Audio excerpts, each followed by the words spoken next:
सब्र की इंतहा हुई तो सैलाब निकल आया, सब्र की इंतहा हुई तो सैलाब निकल आया, उसके आंसुओं में पूरा समंदर नजर आया।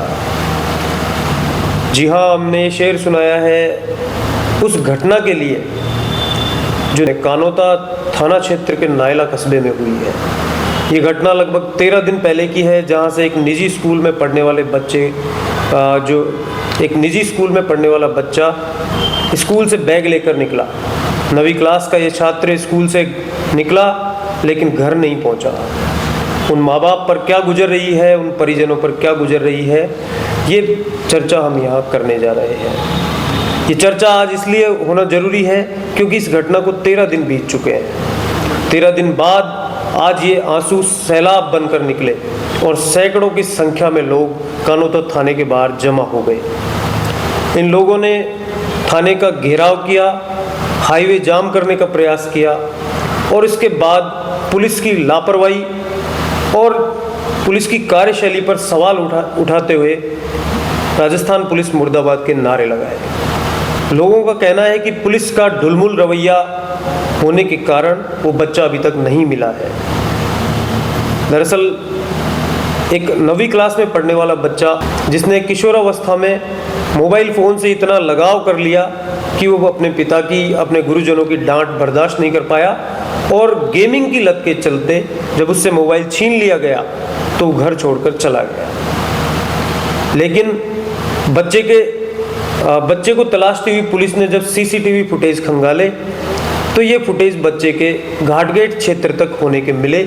इस प्रदर्शन के दौरान एसीपी बस्सी फूलचंद ने बताया कि बच्चा नायला क्षेत्र से निकला, कानोता होते हुए वो ट्रांसपोर्ट नगर पहुंचा और सीसीटीवी फुटेज में घाटगेट तक जाता हुआ नजर पड़ा, लेकिन इसके बाद वो आगे नजर नहीं आया।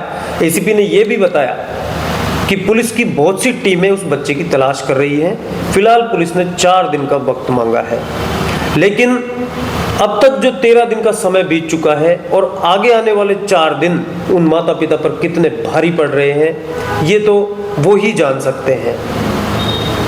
इसका अंदाजा मैं यहाँ बैठ करके और आप अपने घर पर बैठकर नहीं लगा सकते हैं, लेकिन यहाँ पे ध्यान देना जरूरी है कि बच्चे हमारे जो गेमिंग, मोबाइल फ़ोन की लत से जूझ रहे हैं, जिसका सामना कर रहे हैं, अपनी आदतों में ये चीज़ें ढाल रहे हैं, उनकी मानसिकता क्या है, कितनी कमज़ोर मानसिकता हो चुकी है, कितना कमज़ोर वो खुद को कर चुके हैं, ये फ़िलहाल बड़े बहस का विषय हो गया है। हाल ही अजमेर के नवनियुक्त एसपी देवेंद्र कुमार बिश्नोई ने एक संबोधन के दौरान ये कहा था कि उन्होंने अपने बच्चे को, इकलौते बच्चे को मोटरसाइकिल और मोबाइल फ़ोन न देने की बात कही।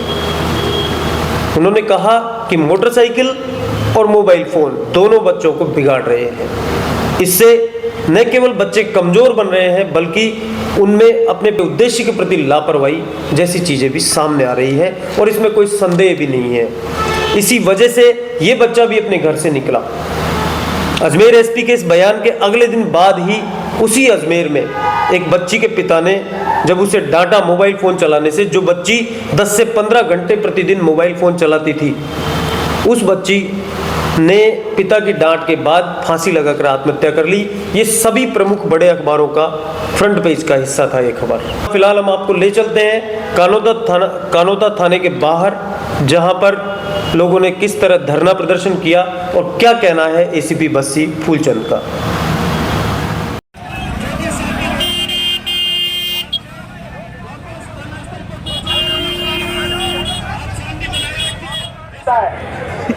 और कोई, हमने अभी पहले भी कहा था कि अभी कोई नेता, कोई अधिकारी, कोई भी आला अधिकारी, किसी का भी बेटा गुम हो जाता, बेटा क्या उसका भैंस या कुत्ता भी गुम हो जाता तो उसको भी ये ले आते, लेकिन पुलिस प्रशासन यहाँ पर अपनी नाकामी दिखा रहा है।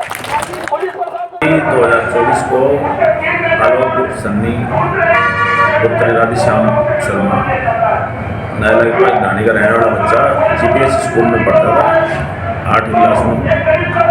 तो वो स्कूल छुट्टी के बाद से और नाराज होकर चला गया। वो परिवारों द्वारा सूचना दी गई तो पुलिस के द्वारा टीमें लगाकर उनको तलाश किया। तलाश में हमारे को बच्चा वो गुरुद्वारा क्रॉस करके और वो घाटगेट तक पहुंच गया। आगे उसका पता नहीं लग पा रहा है। हमारे द्वारा टीमें गठित की गई, हमारे उच्च अधिकारी द्वारा स्पेशल टीम गठित की गई है।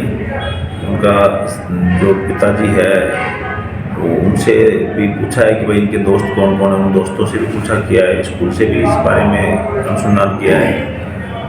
क्योंकि बच्चा जयपुर शहर में पहुंच गया, तो जयपुर शहर के अंदर जो CCTV फुटेज लगे हुए हैं अब कमांड में, उन सबको चेक किया गया। तो बस स्टैंड और रेलवे स्टेशन चेक करा लिए, वहाँ की CCTV फुटेज चेक करा ली। वहाँ पर जो पुलिस थाने हैं उनको हमने रंगीन पोस्टर छपवा के जिसमें स्पष्ट दिखे और अट्रैक्टिव होगी, कोई उसको पढ़ने में मजबूरी हो और बच्चा अच्छी तरह पहचान में आ जाए, वो पोस्टर वहाँ से हमने वितरित करवाए। और हमारा जो जिले अधिकारी DCP साहब हैं उनके द्वारा तो इस संबंध में बच्चे को होते हैं, इस संबंध में जो परिपत्र जारी होते हैं, गाइडलाइन है, वो हमारे को दिए उन्होंने। उनके प्रत्येक बिंदु पर हम काम कर रहे हैं। स्पेशली अभी नए DCP साहब ने ज्वाइन किया, उन्होंने भी हमारे से स्थिति के बारे में पूरी तथ्य जाने और उन्होंने आवश्यक निर्देश दिए हैं। इसलिए उनको पता है कि भाई पुलिस पूरा काम कर रही है, लेकिन अब वो तो एक वही धरना प्रदर्शन ये सोच के करते हैं लोग कि इससे ज़्यादा प्रेशर में आ जाएगी, पुलिस ज़्यादा काम करेगी।